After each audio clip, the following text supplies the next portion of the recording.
voilà donc avant sax de donner la parole à Sonia ñu def li nga xamante ne moom la ñu waroon tàmbali émission bi maanaam jaale sénégalais yëpp ci li nga xamante ne moom la ñu bokk di jaale également suñu confrères yi nga xamante ne ñoom ñoo nekk Excaf Télécom muy Adja Zeynab Fall plutôt mi nga xamante ne moom moo génn àdduna donc di ko ñaanal di massawu ay mbokkam ak sénégalais yëpp Sonia. comme ni nga ko waxee rek je pense que mën nañu terminer ci li nga wax ñu ngi jaale sénégalais yëpp di jaale waa RDV kii jóge fa di soxna Zeynab Fall mu nekk koo xam ne vraiment ñun ñëpp dañ ko doon déglu ñu koy ñaanal fi nga xam ne foofu la jëm yàlla na ko gënal fi mu jógee donc bu ñu duggee ci suñu rubrique tout à l'heure ñu ngi wax que ni dañuy waxtaanee li nga xamante ne mooy le monde des startups par contre ci casquette monsieur Deme dama ci gis benn affaire bu ma xaw a un peu bu xëcc sama attention muy acteur de la nouvelle économie est-ce que mën nga ñu expliquer grosso modo loolu casquette boobu ça signifie quoi exactement avant ñuy dugg ci le monde des startups. Ok merci Sonia nouvelle économie moom du lenn lu dul économie bu bees mooy économie boo xam ne day ànd ak numérique digital donc parce que dañuy gis ne y a une évolution dafa am évolution wu lépp loo xam ne mooy économie réelle ak économie structurée bu njëkk ba par exemple soo jëlee ci banque yi bu njëkk ba y avait li ñuy wax banque de la première génération Sénégal par exemple su nekkoon da nga bëgg a gis banque les années 60 da ngay dem fi ñuy wax avenue Roume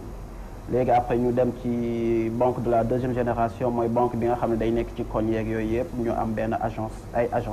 léegi dafa nekk am par exemple banque de la troisième génération mu tombeel tamit mu nekk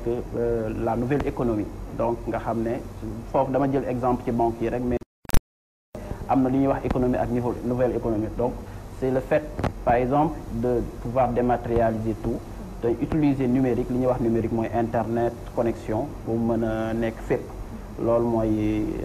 nouvelle économie donc mooy économie boo xam ne socle bi maanaam li nekk ci base bi mooy numérique wala digital am na solo mooy comme li ñuy wax souvent rek il faut toujours être au temps je pense que moo tax bi ma gisee casquette boobu ma ne ce serait bon avant ñu débuter ci question boobu alors bu ñu ñëwee ci suñu thème du jour tey muy start-up boo amoon définition boo ñuy jox yow en tant que acteur de ce domaine-là bu ñu la nee tey lan mooy start-up ban définition. bon définition tamit dina xaw a métti tuuti ndax am lu tax ndaxte fi mu ne nii start-up kenn ku nekk mën nga koo jox benn définition su Facebook toogee ba naan moom ci boppam actuellement jusqu'à présent c'est une start-up donc kenn xamatul exactement lan mooy définition start-up parce que en tout cas définition ñun bi ñu xam mooy c'est une petite pousse c'est-à-dire entreprise la bu ndaw buy doog a démarrer buy doog a tàmbali ba pare am risque yu bëri te tamit di évoluer ci lu ñuy wax secteur innovant mooy secteur boo xam ne day def loo xam ne benn boo xam ne amul woon loolu mooy start-up te tamit start-up souvent day soxla xaalis pour mën a démarrer parce que li ma doon wax léegi mooy risque bi ci am mooy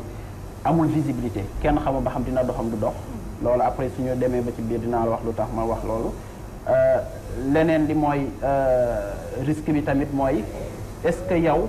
li nga nekk di def ay recherche pour def sa développement technologie est-ce que am nga ci visibilité déedéet est-ce que dina dox wala du dox amoo ci benn visibilité loolu tax ñuy wax start-up comme son nom l'indique aussi c'est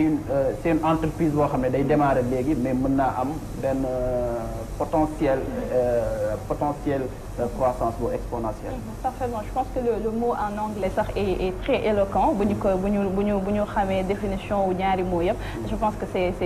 très éloquent par rapport ak définition bi nga ñu jox léegi nii alors man li ma lay laajaat mooy lan mooy c'est quoi un start-upper?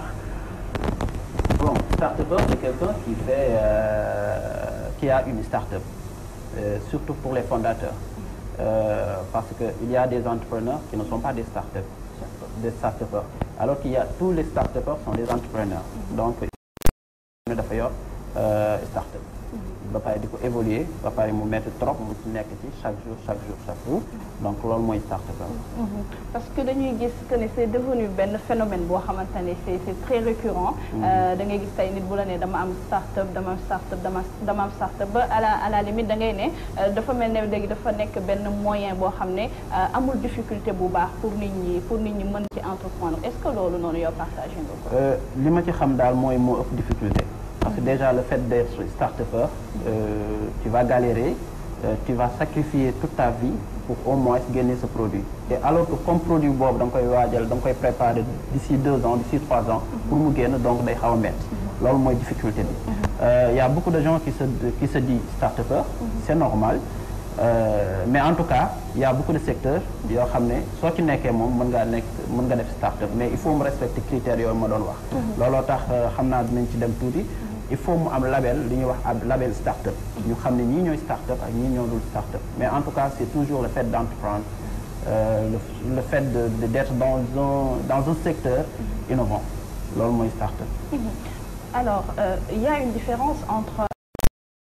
ak une start-up. Alors man tey boo ñu doon jox li nga xamante ni mooy différence yi wala li nga xamante ni moom moo leen di différencier ñoom ñaar ñooñu ci yan fànn lay teg. Ouais, par exemple je peux dire pour ne pas faire la publicité au Sénégal on peut dire par exemple Amazon. Au niveau international c'est une entreprise maintenant qui fait partie du GAFA alors que suñu jëlee ci par exemple fii M Jàngale au Sénégal par exemple c'est une start-up. Donc start-up loolu mooy différence bi mooy déjà kële il n'a plus besoin soxlaatul di def levée de fonds li ñuy wax levée de fonds mooy soxla xaalis amatul tamit risque parce que xam nañ ne actuellement dugg na ci bourse en plus tamit am nañ benn visibilité ci croissance am alors que start-up amuñu benn visibilité ci croissance am souvent kenn rek mooy gëm start-up bi mooy ki ko créé looloo tax sax souvent on a des difficultés pour lever des fonds au niveau des banques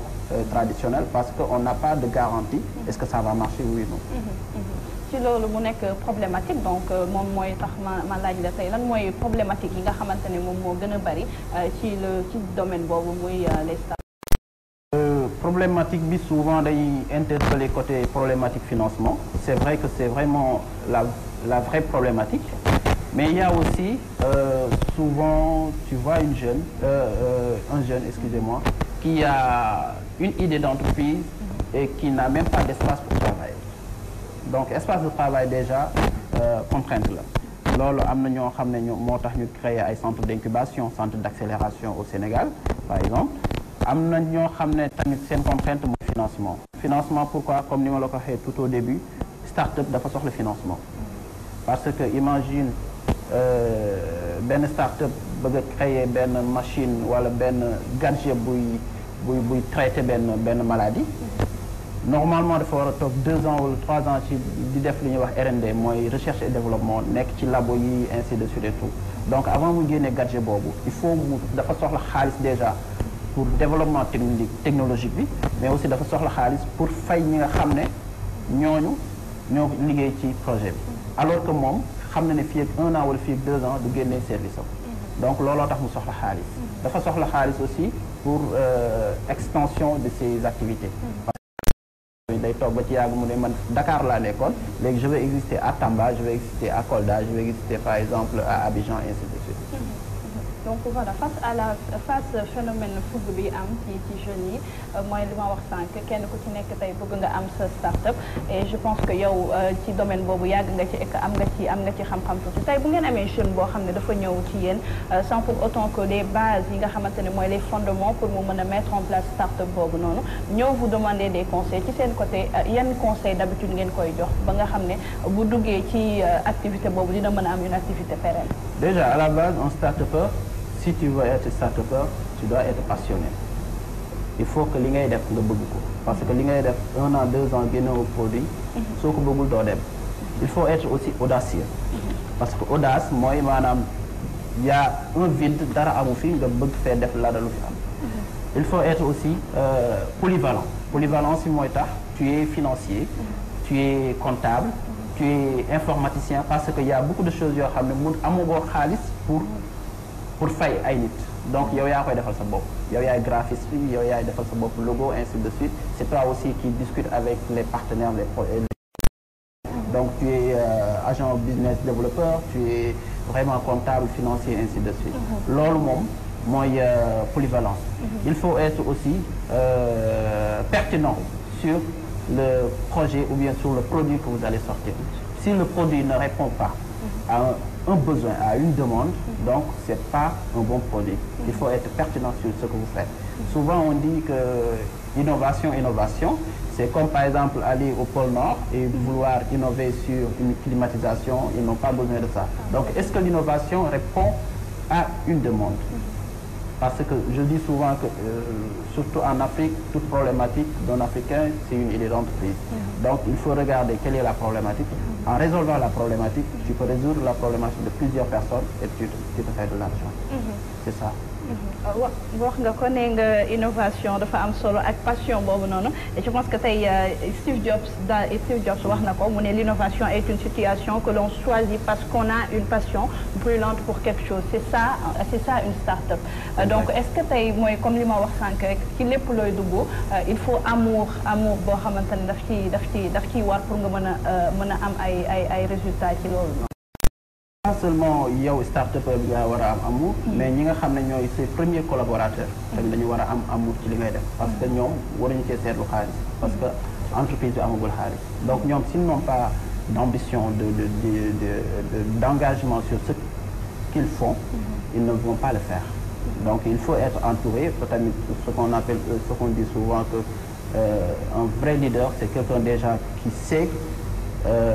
choisir ceux qui l'entourent. Donc c'est déjà quelque chose, c'est un levier pour vraiment pouvoir soutenir sa croissance au niveau de la start-up.